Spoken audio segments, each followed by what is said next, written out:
Exhibit A, why the All Blacks need Rieko at 13. Billy Proctor gets skinned and Japan almost run in a try from their own 22. Here at the moment either, and Riley makes the break, delaying the... Exhibit B, why the All Blacks need Rieko at 13.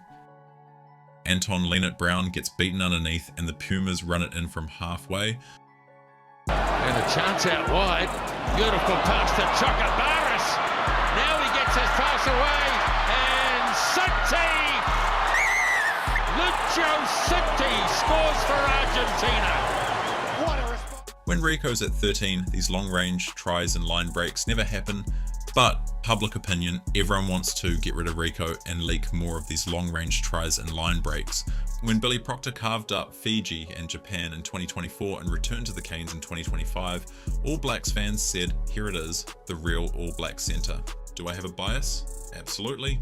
Blues fan through and through, but the numbers don't lie, the footage doesn't lie, and today I'm destroying the narrative that's being pushed about Rieko.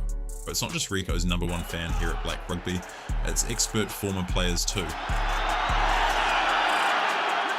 The numbers still say, 91% gain line, 75% line and quick ball when he carries. So he's getting the team on the front foot. It's quick ball, they can play on top. In the statistics, Bryn, is that Rieko's ruck effectiveness is 100%. So when there is a ruck set out in Rieko's channels, the Blues get the ball back. It's the work he's done both sides of the ball and off it, is why he got in, and that theory proved right, and that's why he was so...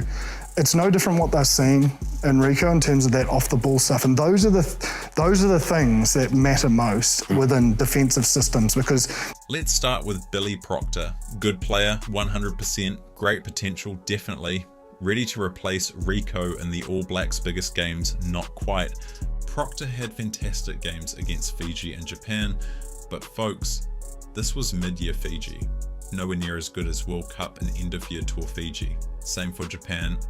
Would Proctor look as dominant against the Springboks? Would he carve up Ireland's midfield the same way? Has he proven himself at the highest level in the pressure cooker of World Cup knockout games or Bledisloe Cup deciders? Highly likely, but with Rieko, you know exactly what you're going to get, especially on defence. Now let's talk about Rieko's All Black career: 81 Test caps, 2 World Cups, Bledisloe Cup battles, Rugby Championship titles, Lions Series, Super Rugby champion, Olympian. The man has been there, done that, bought the t-shirt and designed a new one. One of the most underrated parts of Rieko's career, he's barely missed a game. No long-term career-threatening injuries, amazing conditioning and fitness, keeping the Ferrari well maintained. Rieko's been one of New Zealand's fastest players and biggest outside backs for a long time. Compared to athletes in any world sport, Rieko's a physical phenomenon. Elite athleticism to match the likes of NFL wide receivers of DK Metcalf's ilk, and future NBA Hall of Famer and former MVP Russell Westbrook. To be fair, athletically, the All Blacks and Kiwi footy rely on individual skills, mobility, and being great technical players. We need elite athletes to break games open for us, especially against the huge forwards packs that play slow. Freak athletes like Rieko are rare in New Zealand with our small population. An athlete of Rieko's caliber to miss very few games. As they say in the NFL, the best ability is availability. But suddenly he's being written off by fans because, what exactly? Because his passing game isn't as crisp as we'd like, because he doesn't throw Miracle Sonny Bill-esque offloads every time he touches the ball. Let's get something straight. The number 13 jersey isn't just about attack, it's primarily about defense, it's about organization, it's about experience. And in all these areas, Rieko is world class. People complain about Rieko's passing, but have you noticed how rarely the All Blacks get carved up through the midfield when Rieko's on patrol? Have you noticed how seldom opposition 13s have big games against us? That's not an accident. That's Rieko doing the dirty work that doesn't make highlight reels. What happened when Peter Steptoe, World Rugby Player of the Year, ran straight at Rieko? Rieko nailed him. It's a bit. Bouvet. Detroit. You can send your biggest, baddest runners at Rieko, but you can't run through him, you can't run around Rieko. Only the most elite attack can beat him. In 2024, England, South Africa and France used his strengths against him. Instead of attacking Rieko head-on, they manipulated the All Black backline. When the All Blacks have Rieko second man in, they can leave the opposite open side winger open. The All Blacks trust Rieko's speed and decision making. So what did they do? They put chip kicks and grubbers through that wide open channel down the open side with a flying winger chasing kicks at full speed. Brilliant tactics. But who would you rather have defending these kicks? New Zealand's fastest All Black or a passing and attacking savant like Billy Proctor? Here's something casual fans completely miss about Rieko, his impact as a decoy runner. Rieko's combination of size, power and blistering pace makes him a defensive magnet. Whatever line Rieko's running, defenders have to commit. They can't ignore him because they've seen what happens when he gets a one-on-one matchup. He scores tries. Watch any All Blacks game closely. Count how many times Rieko draws in defenders, creating space elsewhere that the team exploits.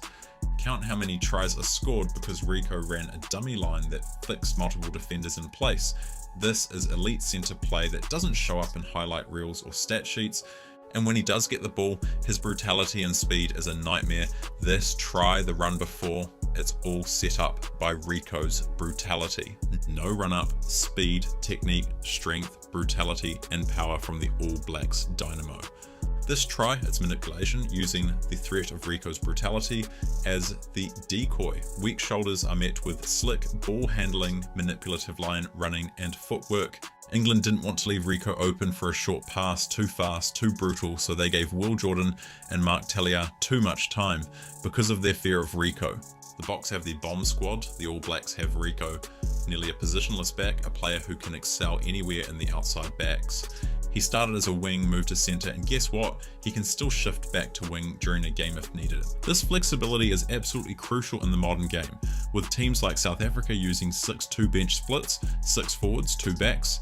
The All Blacks need players who can cover multiple positions. If they want to match that forward power off the bench, they need starters who can shuffle positions when backs get injured. That's Rieko. He can start at 13, then slide to the wing in the last quarter if needed, or he can cover fullback in a pinch. Try doing that with a specialist 13 who's only played midfield his whole career. This isn't just a nice bonus, it's potentially game-changing. It allows the All Blacks to be more strategic with their bench composition for specific opponents. Need more forward power against South Africa? You can do that when your starting 13 has the versatility of Rieko. Billy Proctor, he's a midfielder, a good one, but not someone with Rieko's proven versatility and speed. He remains one of the fastest players in New Zealand rugby, period. And that pace isn't just for scoring tries, it's absolutely critical for defensive scrambling. In close test matches, there are always broken field situations where the opposition breaks through. That's when you need players who can cover ground quickly, even in the 75th minute of a brutal test match. Rieko has that extra gear that can save tries when everyone else is gassed. Watch how many times Rieko makes desperate cover tackles or forces an attacking player to alter their line because he's coming across so quickly. His recovery pace is elite and it saved the All Blacks countless times. This scramble defense becomes even more valuable as games wear on and players fatigue. When everyone else is running on empty, Rieko still has the gas to make those crucial interventions. That's not something you can coach. It's a rare physical gift that Rieko brings to the 13th jersey. Now let's address the elephant in the room. Yes, Rieko's final pass isn't always perfect.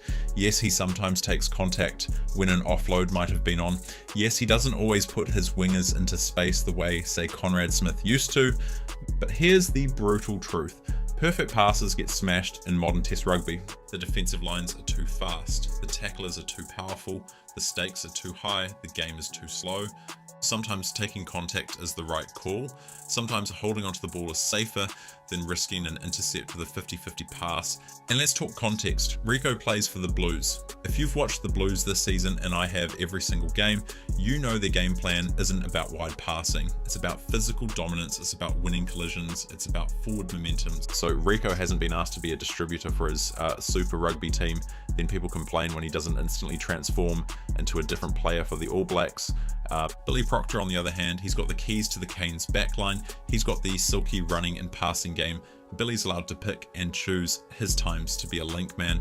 It suits the Aces' amazing skill set perfectly.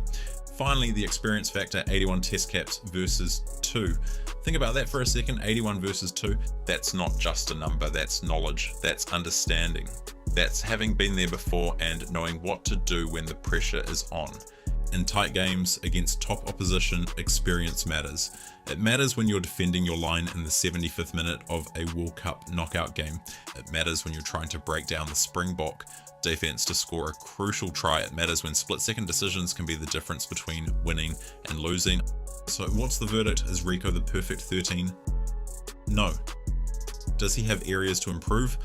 Absolutely. Should he be replaced by Billy Proctor based on current evidence? Absolutely not. Rieko is a world-class 13 whose strengths far outweigh his weaknesses. His experience, his defensive prowess, his big game temperament, his positional flexibility, his scramble defense, his brutality on attack, these are invaluable assets for the All Blacks.